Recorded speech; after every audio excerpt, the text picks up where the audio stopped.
Bom dia, mais um Café com Reflexão. E ainda dando continuidade ao nosso tema, perdão, eu quero tratar hoje sobre o aspecto espiritual do perdão. E quero começar com aquela perguntazinha mesmo básica que a maioria de nós fazemos: por que pedir perdão? E aí eu já responderia esta pergunta com a outra pergunta: por que não pedir perdão? É impossível não haver o processo de perdão na vida da igreja.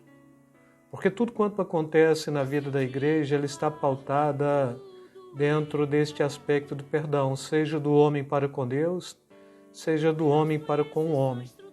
Quando uma pessoa se sente ofendida e magoada com algo ou alguma coisa supostamente feita a ela, gera aqui uma grande atitude de conflito que se torna uma barreira entre pessoas, e eu diria que esta barreira ela se dá no objeto ofensor e ela se dá também no objeto ofendido, aquele que ofendeu e aquele que é ofendido. E querendo ou não, o relacionamento ele sofre uma ruptura, e mesmo que se esforce para agir como se nada de errado tivesse acontecido, a convivência ela torna-se insuportável. Ou pessoas que estão criando barreiras dentro da igreja, pessoas que estão com dificuldades de um bom relacionamento, de perdão dentro da igreja, são pessoas que o simples fato de estar presente na igreja, estar olhando para o outro, se torna algo insuportável. Algo no interior da pessoa ofendida geralmente exige justiça. Eu ainda falei um pouco sobre isso ontem. Embora a justiça possa proporcionar alguma satisfação, a parte ofendida não tem a capacidade de restabelecer relacionamentos. Então, por mais que eu pense que a justiça ela possa me ajudar, sobretudo, esta justiça ela não pode estabelecer relacionamentos. O relacionamento ele só é viabilizado pelo ato do perdoar, pois pelo perdão vem o poder da reconciliação. E quando a gente fala sobre poder espiritual do perdão, o ato espiritual do perdão, o aspecto espiritual do perdão, a gente vai pegar a segunda carta que Paulo escreve aos Coríntios, no capítulo 5, no versículo 19, Paulo está dizendo o seguinte: Deus estava em Cristo Jesus, reconciliando consigo mesmo o mundo, não levando em conta as transgressões dos seres humanos, e nos encarregou da mensagem, e dependendo da versão, do ministério da reconciliação. Então, já há algo em nós, na nossa existência, eu diria que isso já é uma ação do Espírito Santo, que sempre faz um apelo à reconciliação. Quando um erro é cometido dentro deste relacionamento, sempre surge este apelo existencial da reconciliação, e eu diria que isto já é uma ação do Espírito Santo.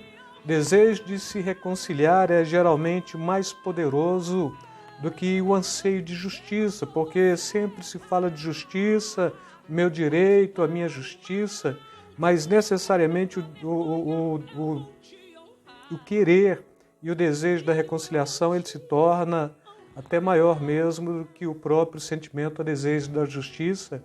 E isto se dá porque nós somos frutos da reconciliação de Deus. A Bíblia está falando que Deus se reconciliou conosco na pessoa de Jesus, ou mediante Jesus. Paulo, escrevendo a Timóteo, no capítulo 2, versículo 5, da primeira de Timóteo, ele diz: porque há um só Deus e um só mediador entre Deus e os homens, Cristo Jesus, homem, propondo que então houve aqui uma mediação entre as partes, uma parte o homem transgressor e ofensor, e a outra parte Deus o ofendido. Então eu queria que vocês notassem que quanto mais íntimo for o relacionamento, mais profundo será o desejo de reconciliação. Quanto mais íntimo for o relacionamento, mais você vai sofrer em querer reconciliar quando então deste aspecto do rompimento do perdão. E a gente pega isso dentro das igrejas, principalmente hoje não se aborda muito esta questão, mas quando se trata do relacionamento conjugal, relacionamento afetivo, não é? Quando o cônjuge trata o outro de maneira injusta, o coração de um ou de outro, da mulher ou do esposo, mesmo magoados e ofendidos, se dividem entre a aspiração da justiça e o desejo de perdoar. Então é muito comum a mulher ofendida hoje, principalmente com a propaganda que vocês estão olhando aí pela televisão, se você, mulher, é vítima de agressão, faz um xizinho com batom numa mão e onde você chegar, numa farmácia ou em qualquer ambiente público, você levanta a mão, mostra um X e todos vão compreender que você está clamando por socorro, então logo alguém disca ali 190 e assim por diante, mas ainda que haja este desejo de justiça, eu diria que o desejo de reconciliação ele é muito maior, a aspiração por justiça deve existir e existirá sempre, não é? Mas só que o perdoar é algo muito maior. Mesmo acontece também com o cônjuge, com o esposo, não é? Ele não vai ter esta possibilidade do xizinho na mão mesmo, mas ainda que ele tenha ali a pauta da justiça, sobretudo o que almeja sua alma também é a reconciliação. Ambos querem que o outro pague pelo erro que cometeu, mas também anseiam pela reconciliação. Quando a gente fala de perdão, nós estamos falando de algo que necessariamente já traz esta conotação espiritual, porque se Deus estava em Cristo Jesus reconciliando o mundo e nos trouxe a nós o ministério da reconciliação, então todo cristão ele deve compreender que perdão é a palavra-chave e levar esta mensagem do perdão, sobretudo levar esta mensagem do Evangelho da Igreja, do perdão de Deus para com o homem, não é? Como eu falei antes, do perdão entre pessoas, entre cristãos mesmo. A necessidade do perdão permeia todo tipo de relacionamento humano. Quando você fala de casamento, o perdão tem que estar ali. Quando você fala de criação de filhos, o perdão tem que estar ali. Quando você fala de relacionamento entre amigos, o perdão tem que estar ali. Quando você fala de relacionamento ministerial ou mesmo profissional, o perdão tem que estar ali. Você é capaz de conceder perdão mesmo quando a outra parte não pode. Esta é uma grande questão. E a gente pensa que o perdão só é liberado quando o ofensor vem em busca do perdão.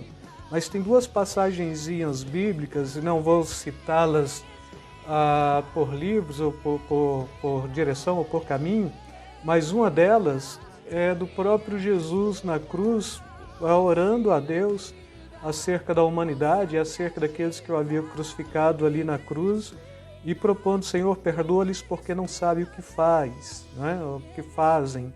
E posteriormente a gente vai ver o mesmo Estevão sendo apedrejado e orando para que Deus não imputasse, não acrescentasse ou não trouxesse juízo para aquele povo, mas que perdoasse, porque necessariamente eles não sabiam o que estava fazendo. E só existe, de fato, perdão verdadeiro quando tem uma disposição do coração. E eu diria que se eu estou aqui liberando perdão, porque então eu quero reconciliação genuína, e quando uma das partes busca reconciliação, deve haver perdão, mesmo sem que necessariamente haja ali um pedido formal de perdão, porque o ato de você perdoar, ainda falei ontem, perdoar é deixar ir, né? Pois se perdoardes aos homens as suas ofensas, assim também o vosso Pai Celeste vos perdoará. É uma máxima cristã, é Mateus 6,14. E a Bíblia nos instrui a perdoar como Deus nos perdoou. Como foi que Deus nos perdoou, irmãos? A Bíblia diz, 1 João capítulo 1, versículo 9, se confessarmos os nossos pecados, Ele é fiel e justo para nos perdoar os pecados e nos purificar de toda a iniquidade ou de toda a injustiça. Então você pega o Novo Testamento, você pega o Velho Testamento, não tem parte nenhuma que indica o Senhor perdoar as pessoas, os pecados das pessoas que não se confessam e que não se arrependem. Com estas duas referências de Atos dos Apóstolos, como sendo Estevão e Jesus em um dos evangelhos clamando para perdoá-los porque não sabiam o que estavam fazendo naquele contexto, sobretudo o liberar perdão, o clamor por perdão do próprio Deus, já era também alguma coisa que já remontava o ato da possibilidade da reconciliação daqueles que estavam cometendo aquele tipo de atrocidade. Assim, mulheres, perdoem os vossos maridos, assim, maridos, perdoem as vossas mulheres, assim, pais, perdoem os vossos filhos, filhos, perdoem os vossos pais, irmãos, perdoem-se mutuamente. A arte de pedir perdão é tão nobre quanto a arte de perdoar. Ponha isso no coração de vocês. Não é humilhante pedir perdão, é nobre pedir perdão. Infelizmente, vivemos em uma sociedade revanchista que traz esta mazela da falta de perdão para dentro das próprias igrejas. Então, peça perdão, libere perdão. A fé cristã é a fé do perdão recebido e a fé do perdão oferecido. Então, a fé cristã, o cristianismo só existe porque teve um perdão oferecido e teve um perdão recebido. E Paulo ele está falando o seguinte: mas Deus prova o seu amor para conosco em que Cristo Jesus morreu por nós, sendo nós ainda pecadores. Romanos capítulo 5, versículo 8. Então, Deus estava reconciliando o mundo consigo e nos trouxe o ministério da reconciliação. E assim, peça perdão, libere perdão. A fé cristã é fé do perdão recebido e é fé do perdão oferecido. Que Deus te abençoe ricamente e até a próxima nesta mesma continuidade acerca do perdão. Fiquem na paz, amados. Tenham um bom dia.